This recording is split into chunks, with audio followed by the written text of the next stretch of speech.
For our scripture portion this morning, we want to turn back to the book of 1 Samuel. This is what the writer writes. He says, "Now the sons of Eli were worthless men. They did not know the Lord.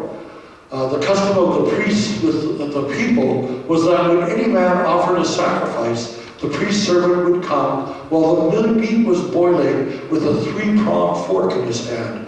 And he would thrust it into the pan or kettle or cauldron or pot, and all that the fork brought up, the priest would take for himself. This is what they did at Shiloh to all the Israelites who came there.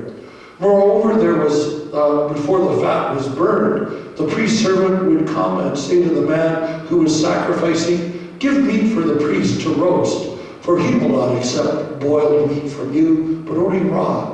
And if the man said to him, 'Let them burn the fat first, and then take as much as you wish,' he would say, 'No, you must give it now, and if not, I'll take it by force.'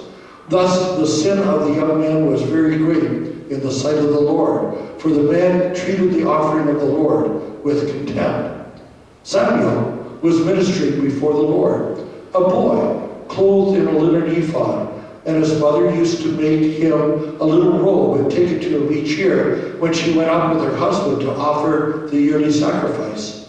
Then Eli would bless Elkanah and his wife and say, 'May the Lord give you children by this woman for the petition she asked of the Lord.' So then they would return to their home.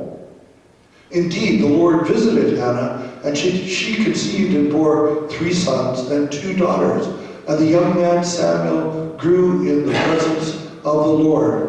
Now, Eli was very old, and he kept hearing all that his sons were doing to Israel, and how they lay with women who were serving at the entrance to the tent of meeting. And he said to them, 'Why do you do such things? For I hear of your evil dealings with all the people. No, my sons, it is no good report that I hear from the people of the Lord spreading abroad. If someone sins against man, God will mediate for him. But if someone sins against the Lord, who can intercede for them?' But they would not listen to the voice of their father, for it was the will of the Lord to put them to death. Now the young man Samuel continued to grow in stature and in favor with the Lord and also with man." So very interesting verses and evocative and different verses this morning. We've been looking into the life of Samuel over the last few weeks. Samuel is a very special person when we look at the writings of the Old Testament, because he serves as a bridge between the time of the judges and the time of the kings of Israel, when Israel was simply 12 tribes in the land of Canaan, struggling to make a way in this world, to a time when they were the greatest kingdom under Solomon's reign that the world had ever seen. The time of Judges was a very difficult and hard time for the nation of Israel.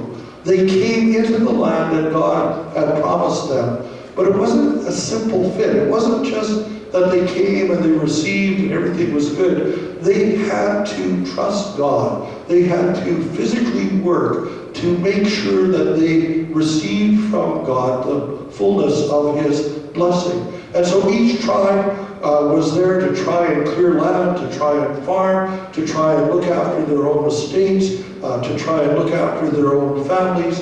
And they were being pestered and bothered by all of the tribes around them, and even by an entire nation of people called the Philistines at that time. It was a very difficult time for that nation, and in fact the scriptures say it was a time when every man did what he thought was right in his own mind. Every man did what he thought was right in his own mind. We have to imagine what kind of anarchy that would be if we didn't have rules, if we didn't have regulations to water it, if everybody just did what they wanted to do. Well, there are some political parties out there that seem to be saying that. That's just crazy. We need to have regulations. We need to have rules. Now, when the rules are given by men, they aren't as important as when God gives us rules. And the kingdom of Israel at that time wasn't looking for God for answers. They were looking for their own answers, finding it in their own minds. And it would be at least 100 years before they were able to move from that to the time of David and Solomon. Now, whether we talk about the kingdom of Israel or whether we talk about the people of Israel in the land during the time of the judges, neither way of doing things seems to line up with God's ideal. God's ideal was that the nation of Israel would be a nation of worshipers. They would be a nation obedient to Him and held together by that common purpose. But what was happening to Israel is because they were unfaithful to God, they couldn't build their own faith in their hearts. And they began to look elsewhere. They looked to other nations, and they saw these nations were successful because they had mighty armies and they had great and strong kings. And so they said, that's what we need. We want to have a king, just like all of the rest of the nations around us. And this is the time of transition between the time when God said, no, my ideal for you is that you would simply be obedient and I will look after you, to a time when there is a king over and above them. Samuel stands as that man who stands between those two ideas, those two ways of doing things, a man after God's own heart. Eli was, at that point in time, the high priest. Eli could probably be categorized as the last of the judges. This is what Moses had set up. When Moses was in the wilderness, his father Jethro came to him and said, you've got too much work to do, Moses. The people are wearing you out by coming to you for every answer. So what you need to do is you need to set up judges. You need to set up courtrooms from the smallest items to the largest items. And so Moses did, and he had men looking after groups of 50 and 100 and 500, and he himself also sat as a judge. It was a tiered system, so that the smallest things would be looked after somebody close by. A patriarch, the head of a household, would be the judge. There would be those who looked after villages. There would be those who looked after cities, and on and on. Only the most difficult cases would come before Moses. Eli had that role. Eli was the one that the people looked to when they had big problems, when they had big struggles. Eli was supposed to be the person who was able to speak in the place of God. Eli was headquartered at a place called Shiloh, which is close to Jerusalem. He was there to act as a judge, the last of the judges, the last of the great judges. But he wasn't there alone. He was there with a number of other priests as well. And he was also there with something that we have been introduced to over the years. It's called the tabernacle in the wilderness. And at Shiloh, the tabernacle in the wilderness had been set up. Now, the tabernacle in the wilderness sounds like a crazy thing. When I was a younger Christian, it confused me. And so I read those passages a number of times. They just made things worse. I took a Sunday school class through them. I took a daily vacation Bible school class through them. I wanted to understand what was happening with this tabernacle in the wilderness. Of all of the things that are in that tent, in that tabernacle, the most important thing was the Ark of the Covenant. Now, the Ark of the Covenant wasn't much to look at. It was a little box, probably about half the size of this communion table, about a foot wide, 2 feet long, and maybe a foot deep. It was made of wood. It had a wooden interior and a cover that went over top of it. It was totally covered with gold. to give it some value. And on top of the Ark of the Covenant were two angels facing each other with their wings spread out toward each other.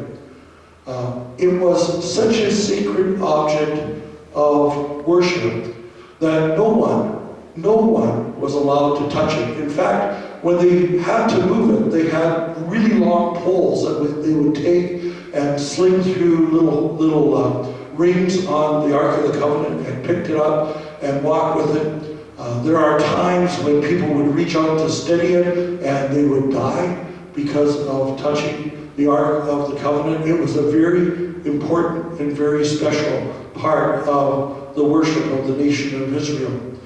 Once a year, on the Day of Atonement, Yom Kippur, once a year, the high priest, in this case would be Eli, was required to go into a part of the tent called the Holy of Holies, the very center of worship. In the midst of that Holy of Holies would be the Ark of the Covenant with the two angels facing each other. And his requirement was to sprinkle blood over top of this little Ark of the Covenant for the forgiveness of the nation of Israel and its people and its priests. And it was believed that the presence of God was found in between those two angels. The glory of God. We sometimes call it the Shekinah glory. The light, the glow, the luminescence of God lived between those two angels on that box. It is a special place. A special place, and it was the only place where the nation of Israel could go to receive from God forgiveness for their sins. Now, for anyone who studies the Word of God, and when you read your Word of God, you're really studying it, or when you come to church, you're really studying the Word of God. It becomes obvious to us as we read the story of Christ and his death upon the cross and all of the things that happen afterward, is that there is a correlation between what happened on the Ark of the Covenant and what happened when Jesus went to his death upon the cross. In fact, Hebrews tells us that this was the final expression of God's love toward all of humanity, that he is forgiving everyone of their sin if they would only believe, if they would only accept, if they would only listen to the help that he's given to them through the Ark of the Covenant. And at this point in time in the nation of Israel, it was Eli's responsibility that the worship of God was done in a timely and correct manner. He had the authority given to him to be God's representative to the people and the people's representative to be God. The scriptures say this about Eli. Now, the sons of Eli were worthless men. They did not know the Lord. Eli had two sons. Their names were Hophni and Phinehas. They were supposed to be high priests in training. One of them, through the family ties, was probably going to end up being the high priest, more than likely the eldest. Perhaps one of the most jolting intros to people in the scriptures are in these verses. God says of these men, now the sons of Eli were worthless men. Worthless men. They did not know the Lord. In short, what God is saying about them through the scriptures is that at this point in their life, their lives are unredeemable. They are worthless. They are not worth anything. Now that's tough. Most of us, whether we want to or not, have probably been called that curse in our lives. Oh, you're worthless. You're worthless. What a terrible thing to have someone say to us and to feel that pain. I'm sure that all of you, if not all of you, most of you, know that to be true. Although we know that in Christ, there's always hope. I believe that in this passage, what the Lord is saying in His wisdom is that He knows that the answer that these men will give Him when it counts is the answer no. They're going to say, God's going to say to them, you got to clean up your act. You got to get your life together. You got to stop doing these things because you're going to be my representative here on this world. And you're going to be the one people look to for support. And you're going to be the one to look to on how things should be done. And you better get it right. And Hophni and Phinehas are going to say, we don't care. Whatever. Yeah. You go on talking, flap your lips. I don't really care about what you say. These were men who spent every day in the midst of the temple doing things that weren't right and weren't good. Because of this, they missed the glory of the living Lord surrounding them. Every day, God had given the nations a system to help them worship Him in a simple and meaningful and helpful way. God had given them a place where they could come to do the things of worship that would carry them through to the time when the high priest would be able to take and sprinkle the blood upon the altar of the Ark of the Covenant and release them from all their sins once per year. God had given them that opportunity. But Hophni and Phinehas totally ignored God's instructions and the traditions that had been handed down from generation to generation over 400 years since Moses has passed away. And again, God has brought back the nation of Israel to somewhat closeness to Him. But here in the midst of this tabernacle that's at Shiloh, we find that these men spurred God's encouragement and help. I believe it's an example of how sinful habits become entrenched in our lives. Sinful habits don't become entrenched because we do something once. Sinful habits become entrenched in our life when we do something once and then we allow ourselves to do it again and again and again. You're going to find in your life, if you allow sin to rule you, if you allow sin to become more important to you than your relationship to God, you're going to discover that eventually sin is going to take over in your life, and it is going to become more and more difficult to extricate yourself from that sin, because eventually they will overpower us. And whatever sin we allow into our lives leads to deeper and deeper sins that are more difficult and in the end more detrimental to us as well. God doesn't warn us about sin because He wants to take our joy away. God doesn't warn us about sin because He doesn't understand how difficult it is for us when we get entrenched in sin or when we begin to listen to sinful things in our lives. It's not that He doesn't understand. He knows that.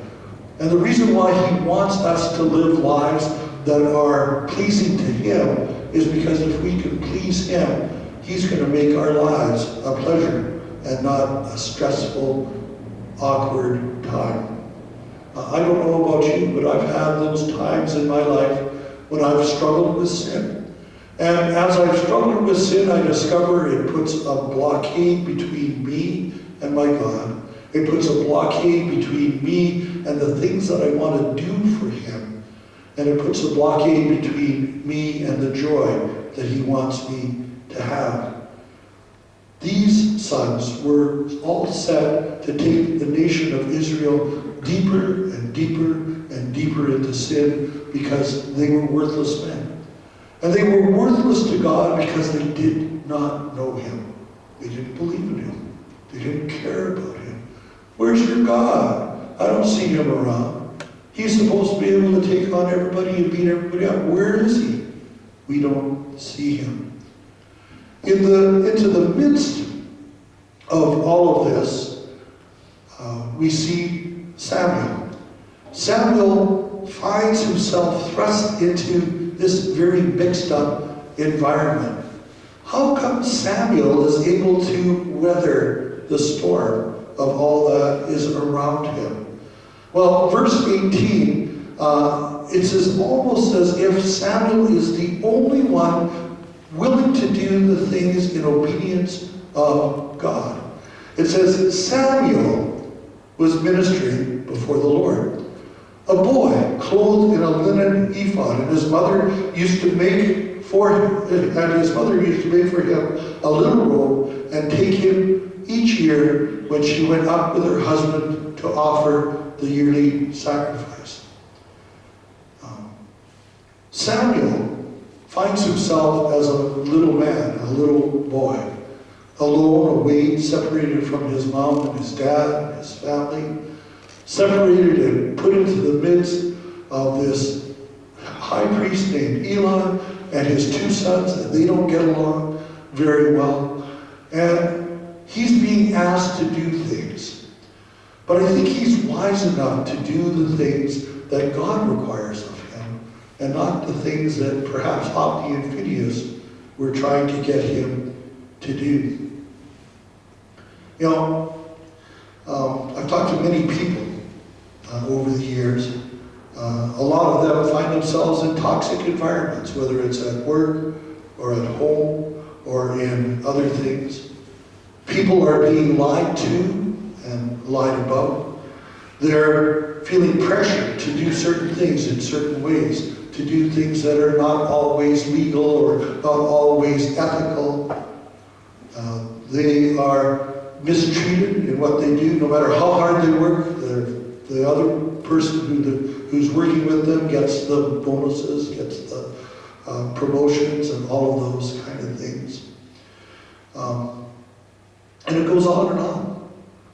The world is not a fair place to play, and especially if you are one of the Lord's children, you will discover that the world especially likes to take advantage of you. My counsel remains the same for people who find themselves in the midst of those things. And if you're not in that kind of a midst right now, you're going to discover that you're going to be in something like that later on. Seek to respond to whatever goes on in your life like Christ. Continue to do what is right. Do the things that God has told you to do. And ask God for his help. Ask him to change your stressors. Ask him to change yourself to make you more able to deal with those things in your life, or the opportunity to deal with those things in your life. Pray to him that he might change your circumstances, that he might remove you or take you away from things, or take the stressors, the people who are causing problems for you, away from them. Samuel had a lifeline.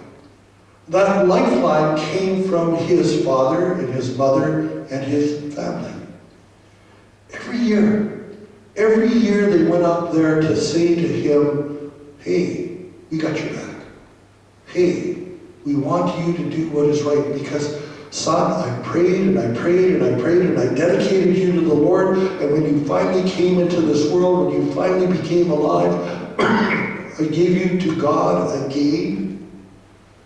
And you need somehow to show God respect in your life, to do the things that he wants you to do. They prayed for him, but they also gave him tangible things that he could hold on to tell him that he was loved. It wasn't just, oh, I'll pray for you, and that's it. It was, I'll pray for you, and here, I made this robe for you because I love you so much. Please wear it and enjoy it as well. You know, I also think that Eli saw something in Samuel's family, and he knows that it's lacking in his own life. And so in some ways he makes a confrontation. with his sons. And he says, now Eli was very old, and he kept hearing that all that his sons were doing to Israel, and how they lay with some of the women who were serving at the entrance of the tent of meeting. What a terrible, terrible travesty and sin. And he said to them, why do you do such things? For I hear of your evil dealings from all the people. No, my sons, it's not a good report that I hear from the people of the Lord spreading abroad. If someone sins against man, and he goes on to say, to sin against God is something that is very, very scary. Sin has a way of rearing its ugly head at every juncture. What begins as small personal sin ends up affecting everyone around us. And in the end, it even affects a nation like the nation of Israel. And Eli, for all of his weaknesses, at least he understands that. And so he goes to his sons far too late to try and discipline them. Too little, too late. Sometimes in the pastoring world, we'll have families come to us and they'll say, fix my child. Now that they're a teenager, or now that they're in their 20s, they walked away from the Lord, fix him.